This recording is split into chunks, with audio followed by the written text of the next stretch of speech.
Hello everyone, this is Jimmy Cultist, and today I'm going to be talking about programming actions in part 4 of our turn-based combat series.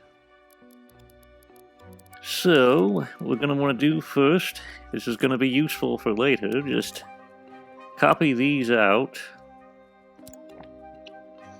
Simply press X on this output to copy it. These aren't going to be super important right at the moment. By the way, copy this. L1 and R2.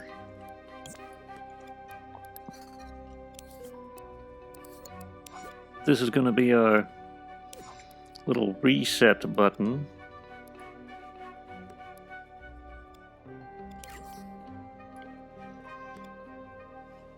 We're going to take the circle output, put it into that.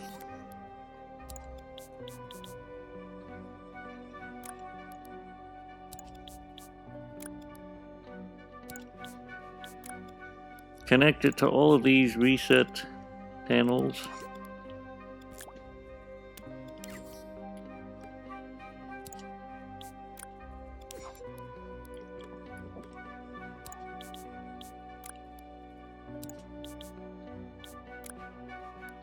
Or reset count, as they call it.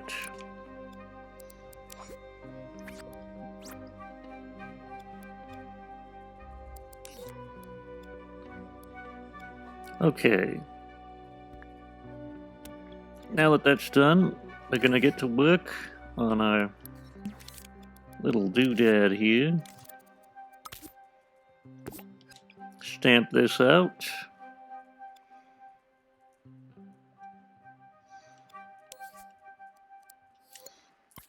We're going to use this to make a new menu. Make it a little longer, perhaps. Menu's going to appear up here.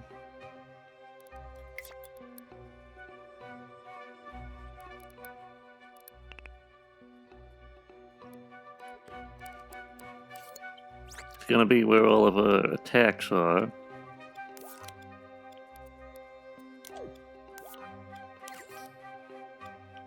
Okay, we've got those two things shut off, nice and neat.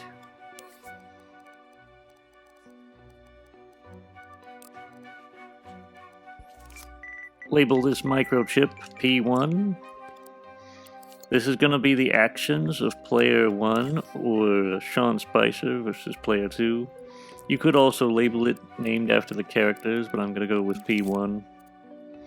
Could also be C1 for character 1 in case you find it confusing. There's no multiplayer element to this.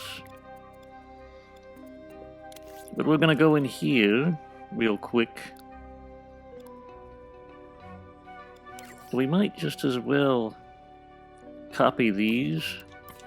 I think I'll go ahead and copy this just for the sake of brevity.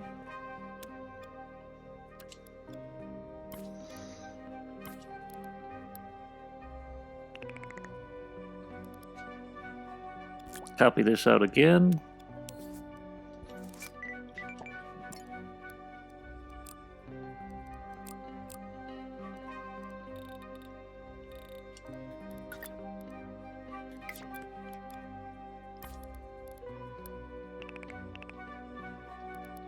Okay, that should work just fine. Don't forget to press triangle on that.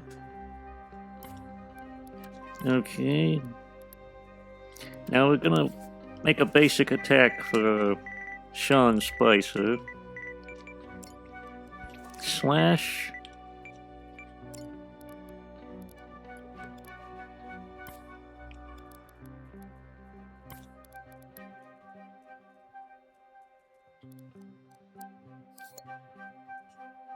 And we're gonna take this arrow down here. Move it up.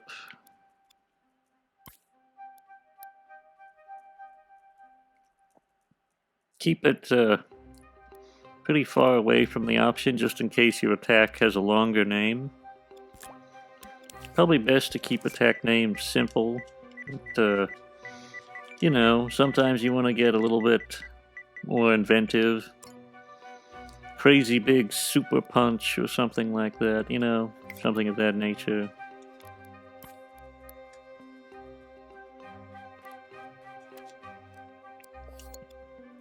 Now select these two and copy.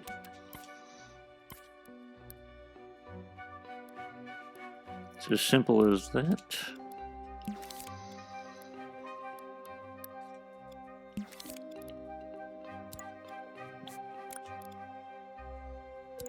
Take these, connect them to the keyframes.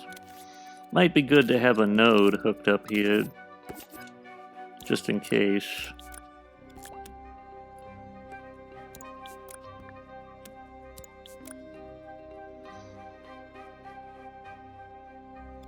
Alright. Also, I think I'm gonna put the... Yeah, it's probably not necessary, it'll probably work just fine there.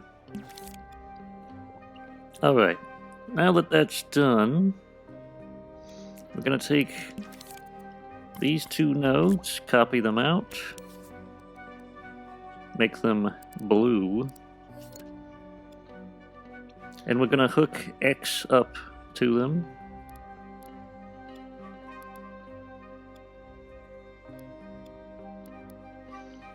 Which you can do by simply going down here. Nice and handy, that. And we're going to take out another node. This is going to be important for when you want to select separate characters.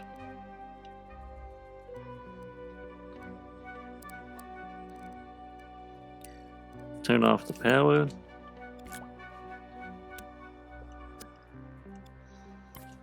We're going to go ahead and copy this. This is going to be P2. Holmes Vegeta.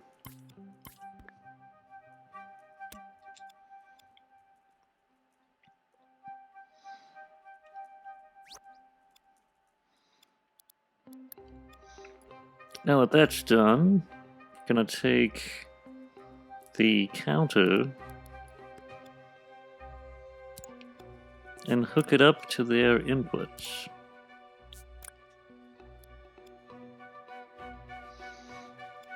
Now for these, it's quite simple. All you need to do to turn them on is go to the character select. And when this character is actively selected, this node will be given power. And when the second character is actively selected, this node will be given power. So as soon as this menu opens and you have all that stuff, you know, it's going to automatically work.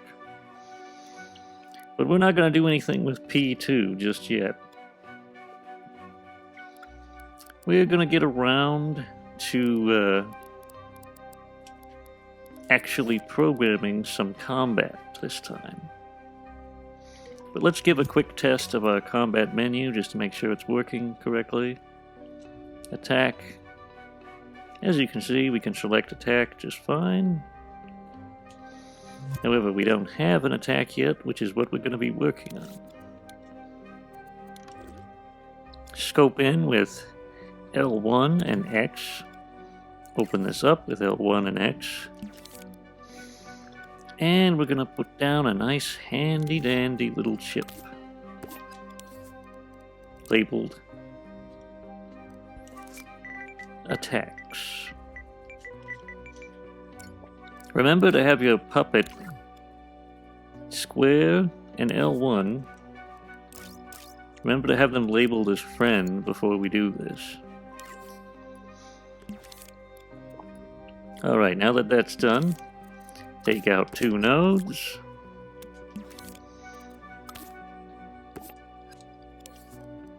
And two microchips.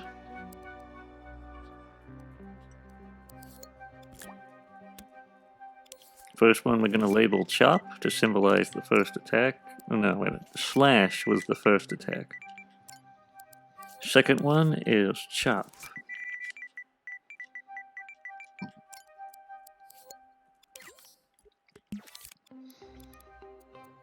stamp out a node, stamp out a counter, connect this, and then connect that.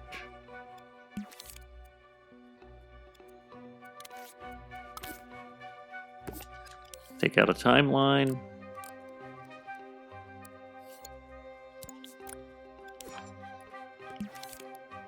Set it to sustain.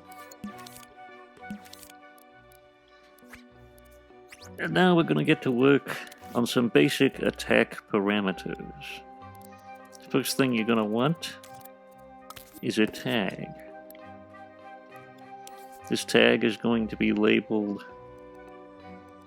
Cam Attack. And I'm going to be getting into what this does in another video.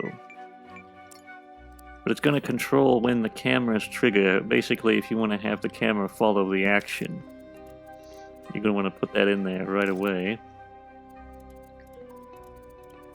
Now we're going to take out a follower,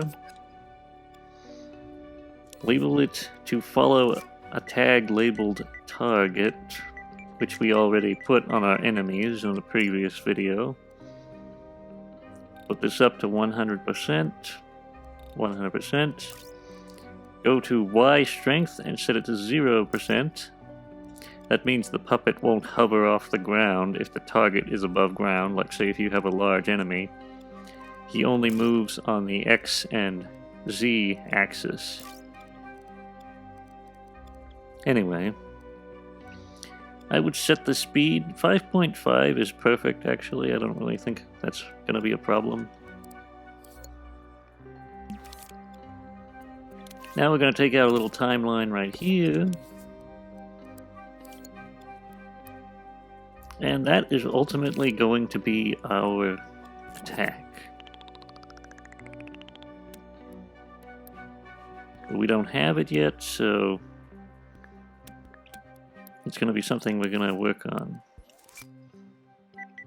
Label this tag back. Copy out this follower. And just stick it right down there. And finally, we're going to want to take out a switch. Go down right here. Take its output, and what it's going to do is reset the count. Now we're going to go all the way back over here to P1, first action, slash, just take the wire right out of that, and connect it here.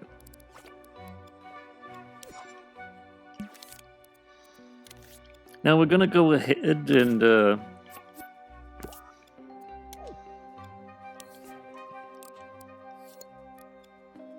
make some animations for this fellow. But before we do that, I want you to put out a keyframe. So we might as well drag this in just a sec.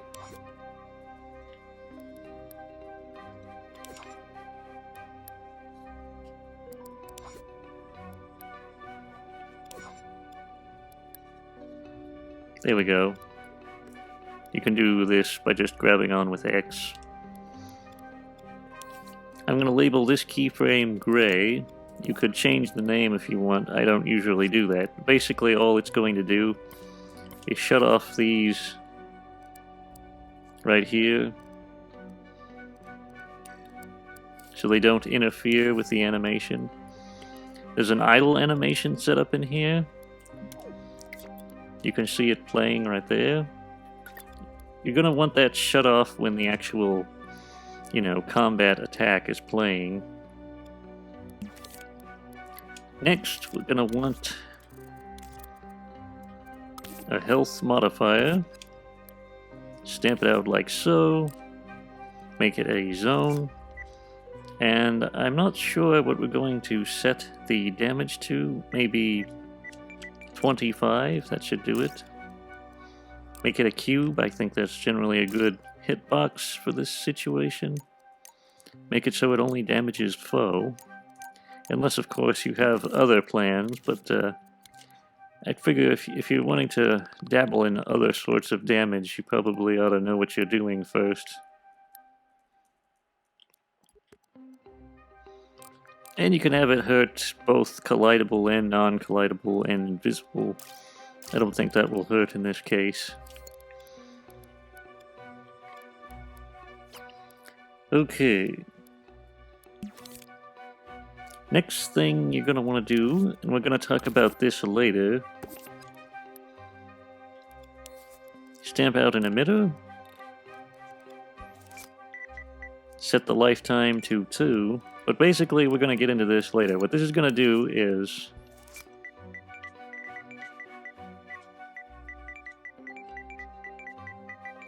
emit a damage modifier, which is like a number displaying how much damage you inflicted upon the enemy.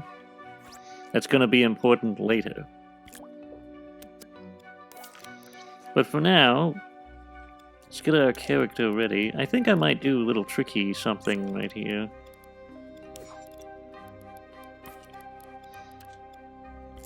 I'm going to copy this keyframe from when he does his idle animation.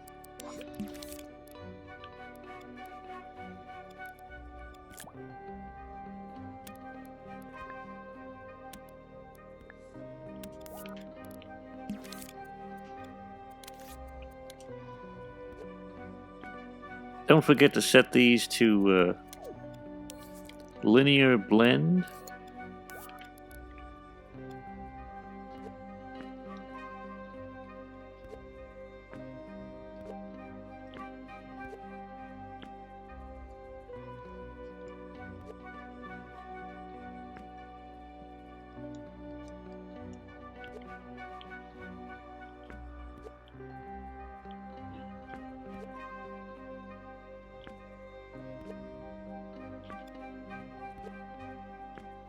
This is basically just going to be his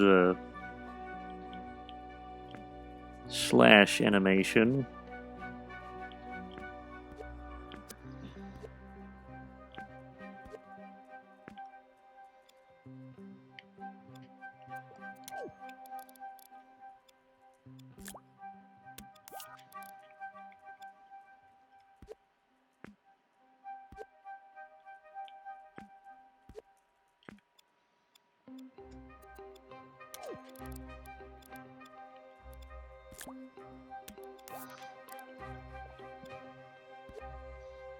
Now just tilt him a little bit.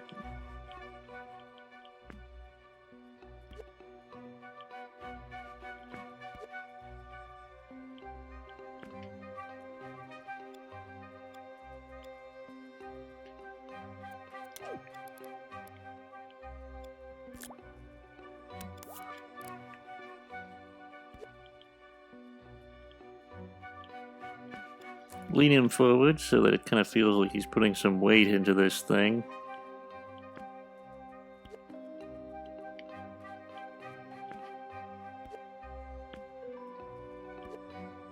Not too much of a lean. Can sometimes make the character seem kind of weak if he's overly encumbered. Depends on what you're going for.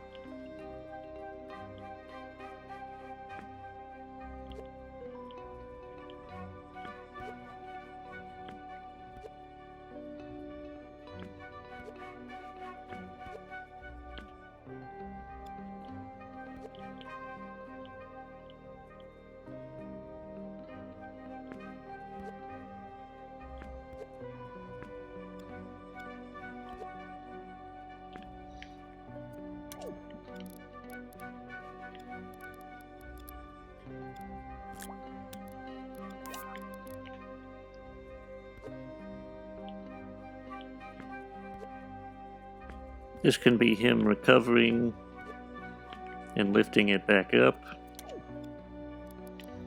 Then we just put a nice little blend. Copy this keyframe and then copy that one at the end. So it should be seamless. Let's see it play.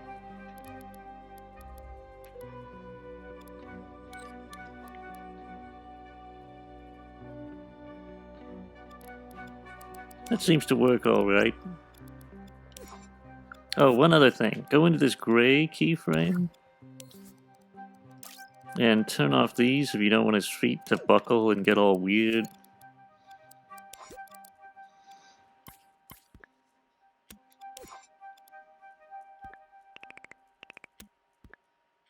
Anyway, we're gonna get into some of these other elements in a later date. But let's go ahead and test our attack to see how it plays out.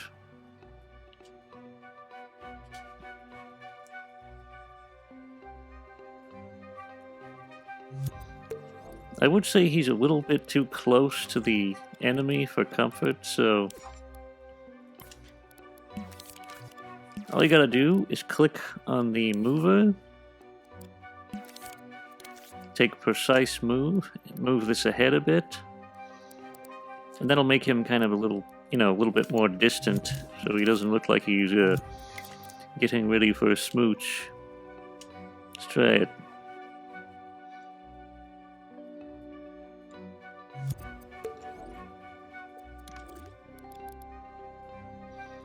Now something is not... Oh yes.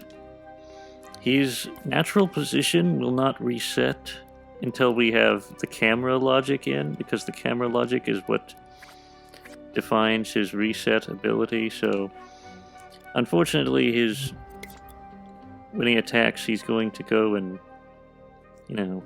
go like that. Also, there appears to be some sort of input delay lacking, so I'm going to go ahead and copy out this input delay. Go back here, press triangle on these, because we wouldn't want those to be delayed. Alright.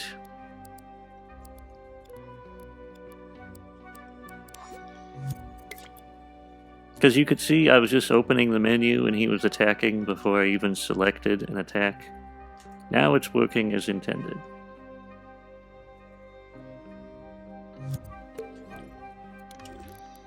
We also might want to extend the attack range a bit further ahead of him. Let's try it out.